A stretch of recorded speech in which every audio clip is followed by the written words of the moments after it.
just for the commute. I'm not saying it's a bad area, with people. I didn't hang out there long enough to really get that kind of experience, but um, it's the Garden. It's Madison Square Garden, New York City. Now I go back with the Garden. My God, I think, was it my first show? My first Garden show probably was like a Raw or SmackDown. No, never SmackDown's never aired from the Garden, I don't believe. But I had gone to Raw several times there. The highlight of my Raws that I've gone there probably would be when Kane returned with the Un-American angle, and I believe that was the same night Triple H and Taker wrestled for the number one contendership to wrestle then undisputed champion Brock Lesnar, and that was the night in which Brock signed the exclusive deal to go to SmackDown and be the WWE champion going to SmackDown, which at that point was like, holy crap. I mean, I thought the champion was supposed to be on both shows, and now he's on one show.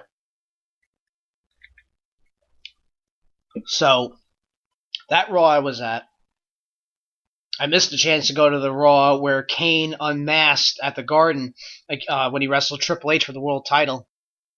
That was another historic Raw from the Garden.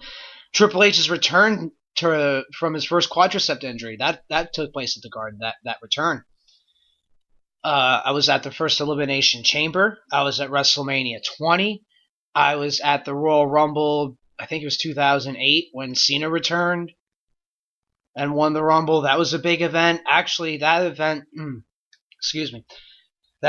was on my mother's birthday, January 27, and we took her as a birthday present because she was a big fan of wrestling. And for those who know me or have heard this before, but she was the main reason why my fandom of wrestling existed, because she encouraged it, because she was a fan of wrestling. Bruno Sammartino was her favorite, and I can go on that story for a long time, but I digress. So,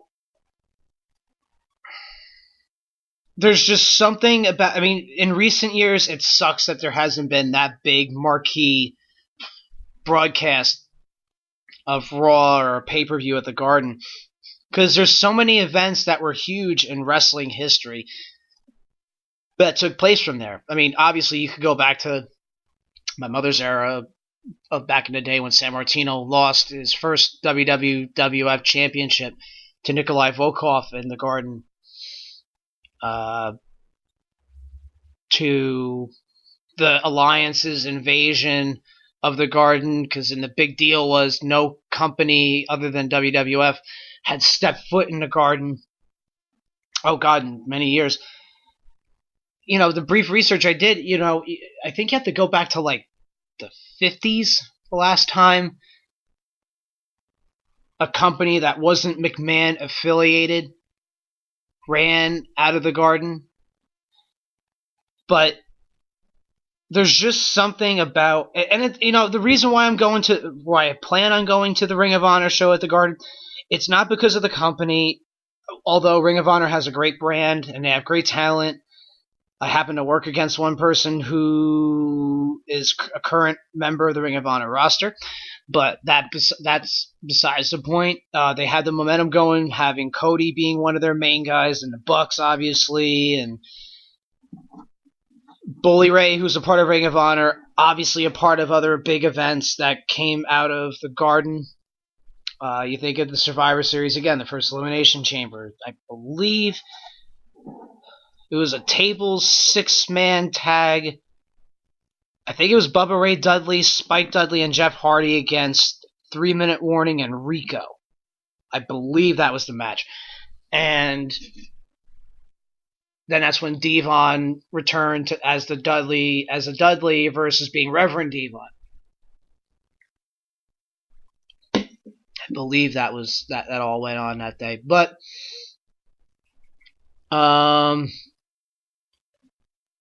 yeah,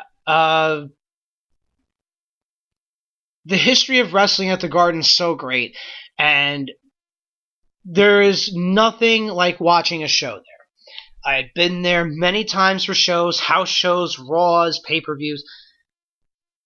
I had been there for, my fair share of things. And the one common ground is there's nothing like watching a show at Madison Square Garden. Obviously, it means a lot to the wrestlers who care about the history of pro wrestling. And for a company like Ring of Honor to break that mold and to break that tradition of WWE wrestling at the Garden, now they're running their own show out of there. It's truly significant for the history of wrestling. Wrestling is if this show goes well, who knows what the potential for Ring of Honor is. That building holds roughly 20,000 people. Cody and the Bucks sold out a 10,000-seat arena in Chicago. Am I expecting a sellout here? No. But they always draw sellout crowds at the Hammerstein or the Manhattan Center, or whenever Ring of Honor runs out of New York City, they always draw a sellout. Now that's hundreds of people, maybe 1,000 or 2,000, something like that. But now they're going to a 20,000-seat arena. This is going to be the the venue that holds the most capacity that Ring of Honor has ever run out of. And it's in the biggest market, one of the biggest wrestling markets in the world, and they're doing it at the biggest weekend. The amount of people that are going to be there, again, there's TakeOver in Brooklyn, from what I understand. And then there's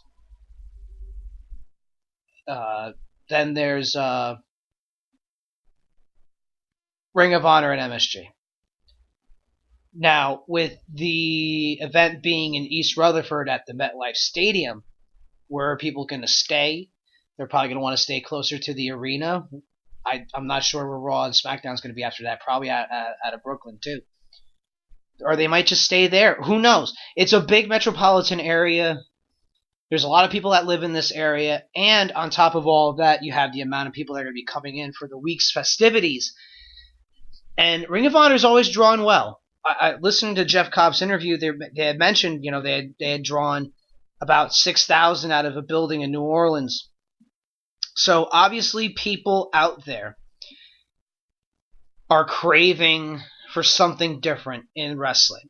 They want variety. They want variety at the highest level. And Ring of Honor has always been a company with great talent, great wrestling, good storytelling, and right now they have big self-made stars. Just to highlight Cody because he's the greatest example right now. He left WWE on his own terms and he banked on himself, and right now he's making good on his gamble. And right now on his gamble, he's helping Ring of Honor to new heights.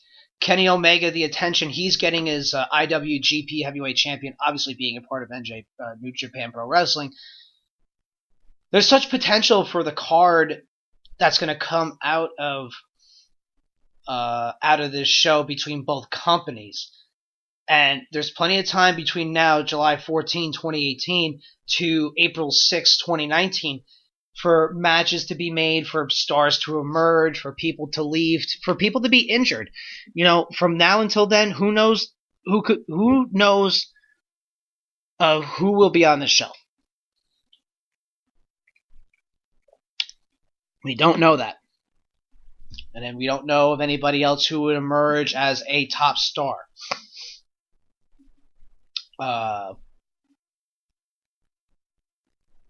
So this is really a great time. Now, what would make this even be more significant, and honestly, I think a bigger thorn in McMahon's side, if you want to go that route, is considering Ring of Honor and Impact are working together for the Chris Jericho cruise. Could you imagine if Impact with it was in on this bill too? 3 companies co-branding out of the Madison Square Garden for WrestleMania weekend, and the company. I mean, they're airing Impact stuff on WWE programming right now, as far as content for the current talent that are on WWE's roster. But I think that would be one of those thorns in the side of McMahon. Is like, wait, how are they in here now too? But Triple H and Vince McMahon. Well, I don't know about Vince McMahon so much anymore, but a lot of it's Triple H. He's getting a lot of these big talents that were coming from Ring of Honor, such as Kyle O'Reilly, Bobby Fish, Roderick Strong, Adam Cole, D-Jack. I'll always refer to him as Donovan D-Jack. All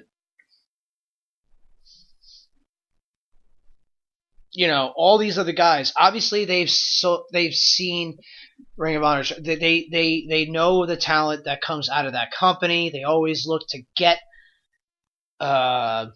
talent from Ring of Honor to come to WWE. And if you're a pro wrestler, the pinnacle of what your profession is you want to be a WWE wrestler. Now that has been the thing for a long time. Back in the territories, you just want to make money and make a living being a pro wrestler.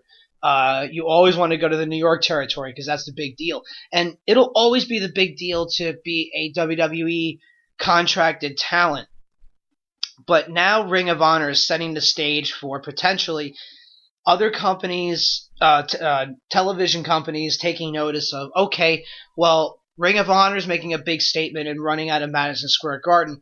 Why shouldn't we have them on our television network? Now, Sinclair broadcasts Ring of Honor through their networks, but if another company comes around and says, hey, we want the rights to air Ring of Honor as well for, let's say WWE had a $2 billion deal, let's say a $500 million deal.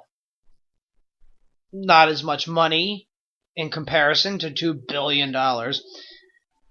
But for a company like Ring of Honor, that could be a big deal, and Ring of Honor, the revenue that they'll bring in, I'm sure, with the variety of talent that they have coming through there, and New Japan as well, obviously embarking on the journey with them along the way, since they have a strong working relationship with Ring of Honor. This show in significance it's significant in all directions, from the venue itself and the history that venue has for pro wrestling, to the lasting impact this could leave if this show draws well, and if it does well otherwise. People will take notice because you never know who's watching. You never know who's paying attention. These networks see that Fox is willing to spend $2 billion on this program because they see that pro wrestling is back.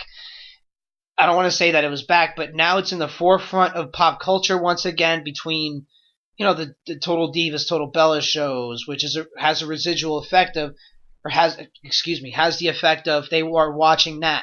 Now the casual fan watching that is going to be curious as to watch the actual program and see what they do on an actual regular basis instead of seeing it through the show.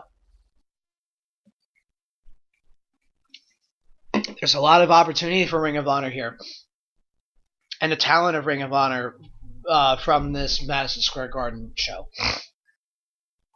So I am so happy that this is happening. I'm happy that it's happening for many reasons. One, while MSG has run the house shows again, I want to go for a bigger event. And now Ring of Honor is providing a bigger event that I get a chance to go see finally at Madison Square Garden once again. And like I had just said, you never know who's watching, and you never know what will come of this. From the chance that the Garden's taking, bringing them in, they could have just said, obviously they wanted a show at the Garden. They were obviously hurt that there wasn't any consideration doing at least one show out of their WrestleMania weekend.